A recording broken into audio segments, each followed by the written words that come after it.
परिचय।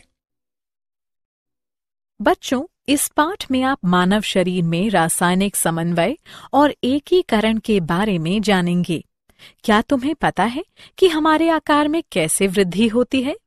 वृद्धि एक बहुत जटिल प्रक्रम है जिसमें अनेक हार्मोन्स की समन्वित क्रिया शामिल होती है। मुख्य रूप से वृद्धि हार्मोन्स शरीर की वृद्धि के प्रेरण के लिए जिम्मेदार होते हैं, जो पीयूष ग्रंथि द्वारा मुक्त किए जाते हैं।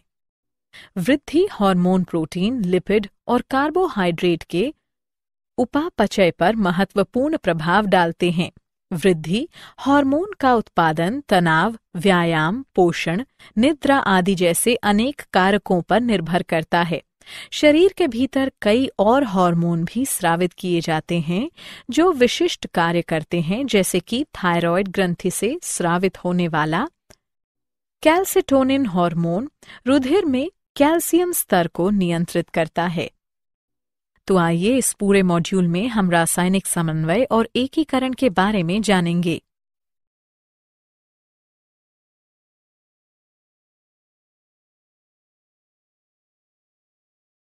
उद्देश्य।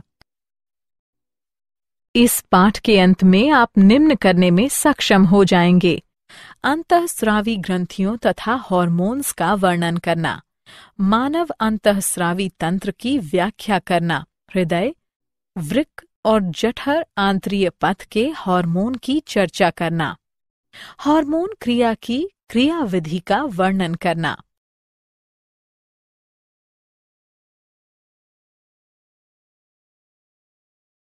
अंतःस्रावी ग्रंथियां तथा हार्मोन। अंतःस्रावी ग्रंथियां नलिका विहीन होती हैं जो रुधिर प्रवाह में हार्मोन स्रावित करती हैं। इनमें पिनियल ग्रंथि, हाइपोथैलेमस, पीयूष ग्रंथि, थायराइड ग्रंथि, पैराथायरॉयड ग्रंथि, थाइमस, अधिवृक्क ग्रंथियां, अग्नाशय, मादा में अंडाशय और नर में वृषण शामिल हैं। हार्मोन रासायनिक पदार्थ हैं जो शरीर में संदेशवाहक अणुओं के रूप में कार्य करते हैं।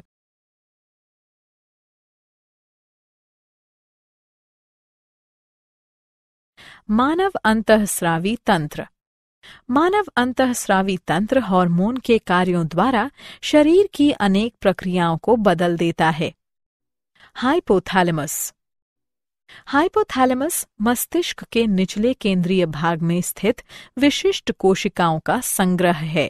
हाइपोथैलेमस की तंत्रिका कोशिका पीयूष ग्रंथि से होने वाले हार्मोन के स्रावण को प्रेरित करने या रोकने वाले रसायनों को उत्पन्न करके पीयूष ग्रंथि को नियंत्रित करता है। हाइपोथैलेमस दो प्रकार के हार्मोन उत्पन्न करता है: मोचक हार्मोन और निरोधी हार्मोन। उदाहरण के लिए हाइपोथैलेमस से निकलने वाला गोनाडोट्रोफिन मुक्तकारी हार्मोन गोनाडोट्रोफिन के स्राव को प्रेरित करता है, जबकि हाइपोथैलेमस से निकलने वाला सोमैटोस्टैटिन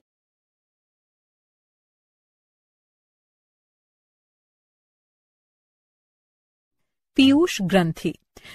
पीयूष ग्रंथि मस्तिष्क के आधार के मध्य में हाइपोथैलेमस के नीचे स्थित होती है। पीयूष ग्रंथि में दो स्पष्ट भाग होते हैं: पश्च और अग्रपिंड। पश्च पीयूष ग्रंथि तंत्रिका ऊतकों की बनी होती है। यह हाइपोथैलेमस में बनने वाले दो हार्मोन ऑक्सीटोसिन और वैसोप्रेसिन का संग्रह और स्राव करती है।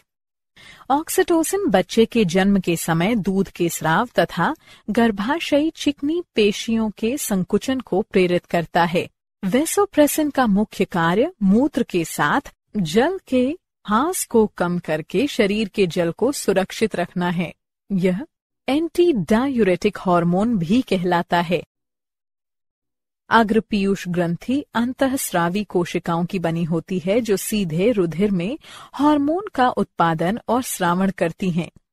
अग्र पीयूष ग्रंथि वृद्धि hormone GH, prolactin PRL, thyroid प्रेरक hormone THH, adrenocorticotrophic hormone STH, luteinizing hormone HL और पुटिका प्रेरक हार्मोन FSH, मेलानोसाइट प्रेरक हार्मोन MHH स्रावित करती है। वृद्धि हार्मोन वृद्धि के लिए महत्वपूर्ण होते हैं। यह समसूची विभाजन में वृद्धि करके कोशिकाओं के आकार और उनकी संख्या में वृद्धि करता है।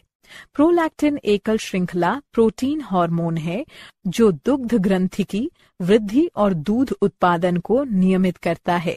थायराइड प्रेरक हार्मोन थायराइड हार्मोन उत्पन्न करने के लिए थायराइड ग्रंथि को प्रेरित करता है। एड्रीनोकॉर्टिकोट्रोफिक हार्मोन का मुख्य कार्य ग्लूकोकॉर्टिकाइड्स नामक स्टेरॉयड हार्मोन के समूह को मुक्त करने के लिए एड्रीनल ग्रंथियों के विलकुट को प्रेरित करना है। LH और FSH गोनाडोट्रोपिन कहलाते हैं क्योंकि यह जननांगों, नर में वृषणों और मादा में अंडाशयों को प्रेरित करते हैं। LH नर और मादा दोनों में जननांगों से लिंग स्टेरॉयड के स्राव को प्रेरित करता है। FSH अंडाशयी पुटिकाओं के परिपक्वन को प्रेरित करता है और यह शुक्राणु के उत्पादन के लिए भी महत्वपूर्ण है। मिलानोसाइट प्रेरक हार्मोन मिलानोसाइट्स को सक्रिय करता है जो मिलेनिन उत्पन्न करते हैं और त्वचा के रंग के लिए जिम्मेदार होता है।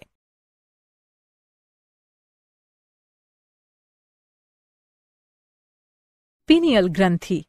पीनियल ग्रंथि प्रमस्तिष्क गोलार्ध के बीच स्थित होती है। यह मेलेटोनिन उत्पन्न करती है जो लैंगिक विकास और सोने जागने के चक्र को प्रेरित करता है।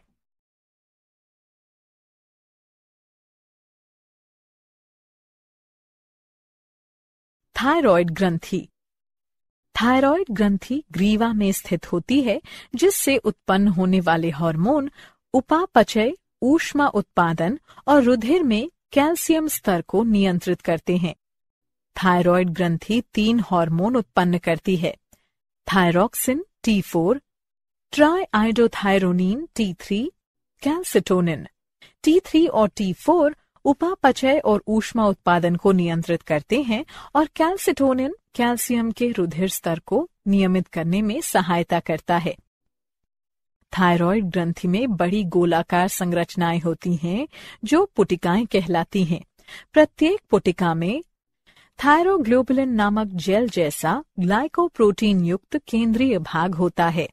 T3 और T4 बनाने के लिए थायराइड को बड़ी मात्रा में आयोडीन की आवश्यकता होती है। आयोडीन की कमी के कारण थायराइड ग्रंथि की वृद्धि हो जाती है जो अवथायरॉइडता या गलगंड कहलाती है। अतिरिक्त थायराइड क्रिया थायराइड अतिक्रियता के कारण वयस्कों में उपापचय में वृद्धि हो जाती है जिससे अधिक पसीना निकलता है और अधिक भोजन ग्रहण करने के बावजूद वजन घट जाता है।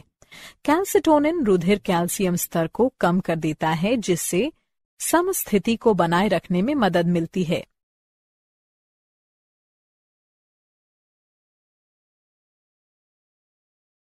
पैराथायरॉयड ग्रंथि। पैराथायरॉयड ग्रंथियां 4 छोटी ऊतक ग्रंथिकाएं होती हैं जो थायरॉयड ग्रंथि की पश्च सतह पर उपस्थित होती हैं। वे पैराथायरॉयड हार्मोन नामक पॉलीपेप्टाइड हार्मोन उत्पन्न करते हैं।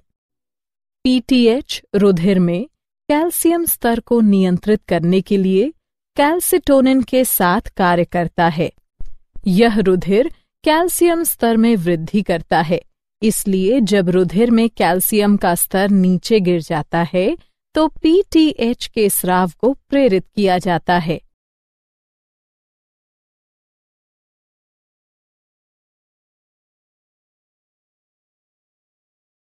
थाइमस। थाइमस ग्रंथि छाती के ऊपरी भाग में उरोस्थि के पीछे स्थित होती है। यह पिरामिड के आकार की और 2 पालियों की बनी होती है जो शरीर की मध्य रेखा को अलग करती है। थाइमस ग्रंथि प्रतिरक्षा तंत्र का भाग बनाती है। यह थाइमोसिन हार्मोन स्रावित करती है जो प्रतिरक्षा तंत्र को नियंत्रित करने में महत्वपूर्ण भूमिका निभाता है। यह T लिम्फोसाइट्स की सहायता करता है।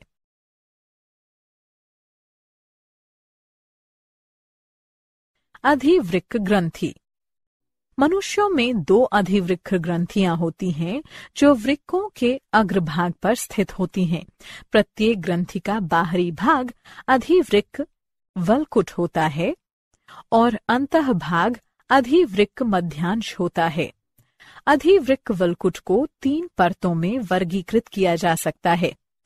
जोना रेटिकुलरिस यानी आंतरिक परत, जोना वेसिकुलेटा मध्य परत, जोना ग्लोमेरुलोसा बाहरी परत।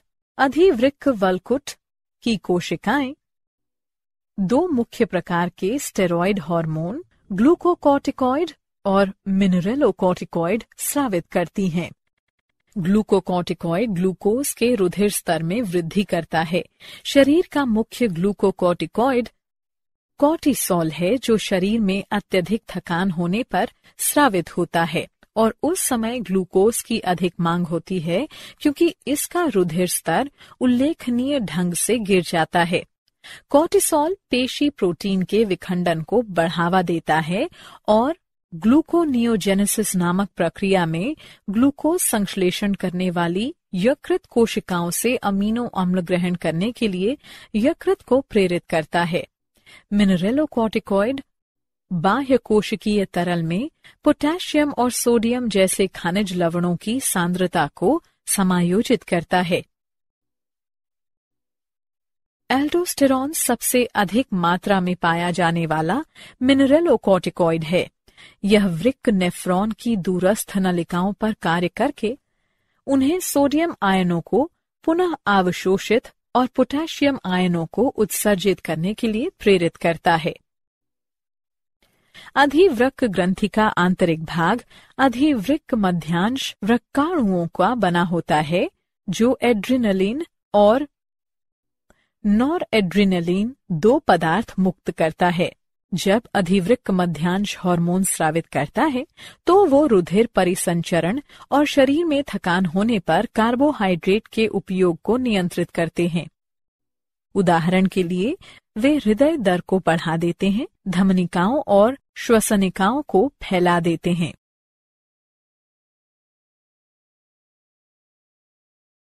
अग्नाशय अग्नाशय युक्त ग्रंथि जो अंतःस्रावी तथा बाह्यस्रावी दोनों रूप में कार्य करती है। लैंगरहैंस के द्वीप जो द्वीप भी कहलाते हैं कोशिकाओं का समूह होते हैं जो पूरे अग्नाशय में बिखरी होती हैं। लैंगरहैंस के द्वीप अग्नाशयी रस उत्पन्न करते हैं जिसमें पाचक एंजाइम होते हैं और ये इंसुलिन तथा ग्लूकोगॉन हार्मोन भी उत्पन्न करते हैं जो रुधिर ग्लूकोज स्तर को नियंत्रित करते हैं। इंसुलिन एक प्रोटीन हार्मोन है जो ग्लूकोज का स्तर बढ़ने पर अग्नाशय द्वारा स्रावित होता है और यह रुधिर ग्लूकोज स्तर को कम कर देता है। असामान्य निम्न रुधिर शर्करा हाइपोग्लाइसीमिया का कारण है। इंसुलिन का सबसे महत्वपूर्ण कार्य यकृत और पेशी कोशिकाओं में ग्लूकोज के अंतर्ग्रहण को प्रेरित करता है। ग्लूकोगॉन अमीनो अम्ल और ग्लिसरॉल अणुओं से ग्लूकोज के संश्लेषण को प्रेरित करके रुधिर ग्लूकोज स्तर में वृद्धि करता है। रुधिर ग्लूकोज स्तर में असामान्य वृद्धि हाइपरग्लाइसीमिया का कारण है।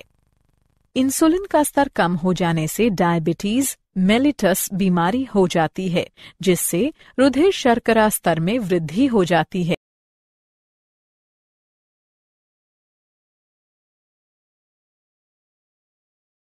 वृषण वृषण कोश में 2 वृषण स्थित होते हैं।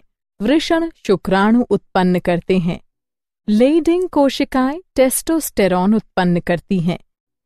टेस्टोस्टेरॉन प्रोस्टेट ग्रंथि, शिश्न, यूरिथ्रा, अंडकोश, शुक्राशय, वृषण रज्जु आदि जैसे नर जनन अंगों के विकास, परिपक्वता और कार्य को नियंत्रित करता है।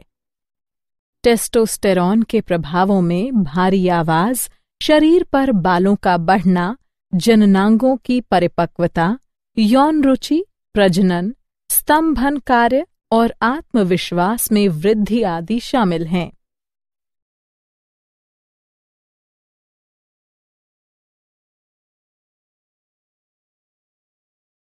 अंडाशय अंडाशय श्रेणी में गर्भाशय के दोनों ओर स्थित होते हैं और एस्ट्रोजन एवं प्रोजेस्टेरॉन उत्पन्न करते हैं। एस्ट्रोजन मुख्य रूप से मादा जनन अंगों के विकास के लिए जिम्मेदार होता है, जैसे कि स्तनन ग्रंथि का विकास। प्रोजेस्टेरॉन गर्भावस्था बनाए रखने में महत्वपूर्ण भूमिका निभाता है। यह दुग्ध के निर्माण और स्राव को भी प्रेरित करता है।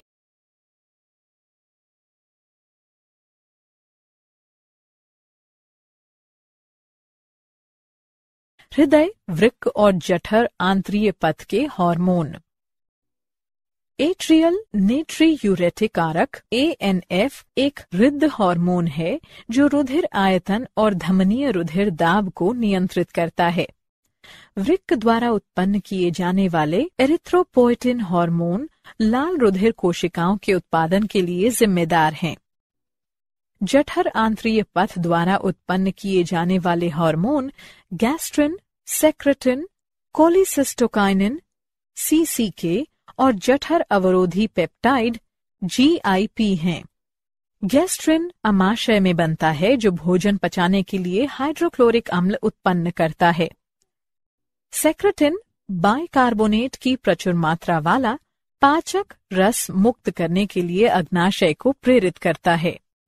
कोलिसिस्टोकाइनिन अग्नाशय और पित्ताशय से क्रमशः अग्नाशयी एंजाइम और पित्त रस के स्राव को प्रेरित करता है। जठर अवरोधी पेप्टाइड हार्मोन जठर स्राव को अवरुद्ध करता है।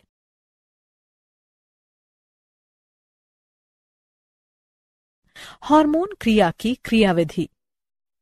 हार्मोन शरीर के सभी अंगों में चक्कर लगाते हैं, लेकिन ये लक्ष्य कोशिका या लक्ष्य अंग कहलाने वाले केवल विशिष्ट ऊतक कोशिकाओं या अंगों को प्रभावित कर सकते हैं। एक हार्मोन से प्रतिक्रिया करने के लिए लक्ष्य कोशिका की जीव द्रव्य झिल्ली पर विशिष्ट प्रोटीन ग्राही उपस्थित होनी चाहिए। प्रोटीन ग्राही से हार्मोन का बंधन हार्मोन ग्राही सम्मिश्र बनाता है। हार्मोन ग्राही सम्मिश्र लक्ष्य अंग में जैव रासायनिक परिवर्तनों को प्रेरित करता है। हार्मोन को उनकी रासायनिक प्रकृति के आधार पर वर्गीकृत किया जा सकता है। पेप्टाइड, पॉलीपेप्टाइड और प्रोटीन हार्मोन में glucagon, oxytocin, anti diuretic hormone इत्यादि शामिल हैं। स्टेरॉयड हार्मोन में ग्लूकोकॉर्टिकॉइड, मिनरेलोकॉर्टिकॉइड, टेस्टोस्टेरॉन, एस्ट्रोजन, प्रोजेस्टेरॉन आदि शामिल हैं। आयोडोथायरोनिन में थायरॉयड हार्मोन शामिल हैं। अमीनो अम्ल के व्युत्पन्न। अमीनो अम्ल के व्युत्पन्नों के उदाहरण एड्रेनलिन, नॉरएड्रेनलिन आदि हैं।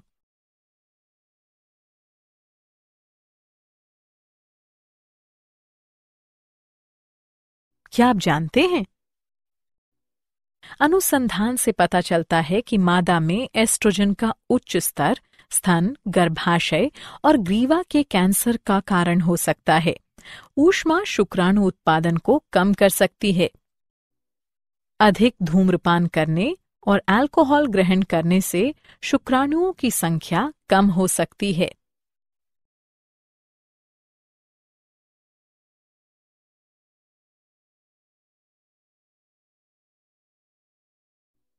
सारांश।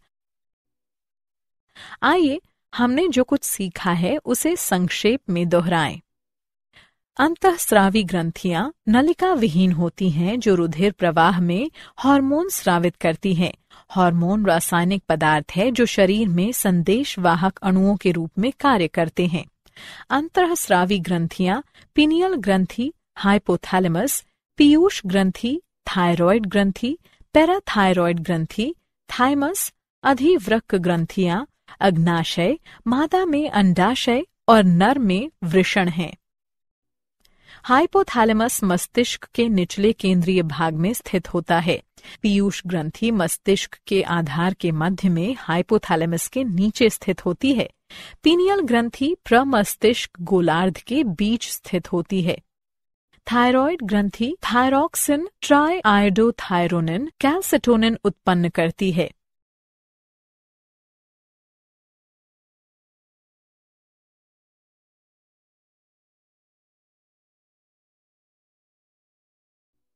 मानव शरीर में 2 अधिवृक्क ग्रंथियां होती हैं जो वृक्क के अग्रभाग पर स्थित होती हैं। अग्नाशय बहिस्रावी और अंतःस्रावी ग्रंथि के रूप में कार्य कर सकता है। टेस्टोस्टेरॉन नर जनन अंगों के विकास, परिपक्वता और कार्य को नियंत्रित करता है। एस्ट्रोजन मुख्य रूप से मादा जनन अंगों के विकास के लिए जिम्मेदार होता है। एट्रियल नेट्रीयूरेटिक कारक एक हृद हार्मोन है। एरिथ्रोपोइटिन हार्मोन लाल रुधिर कोशिकाओं के उत्पादन के लिए जिम्मेदार है। जठर आंत्रीय पथ द्वारा उत्पन्न किए जाने वाले हार्मोन गैस्ट्रिन, सेक्रेटिन, कोलिसिस्टोकाइनिन और जठर अवरोधी पेप्टाइड हैं।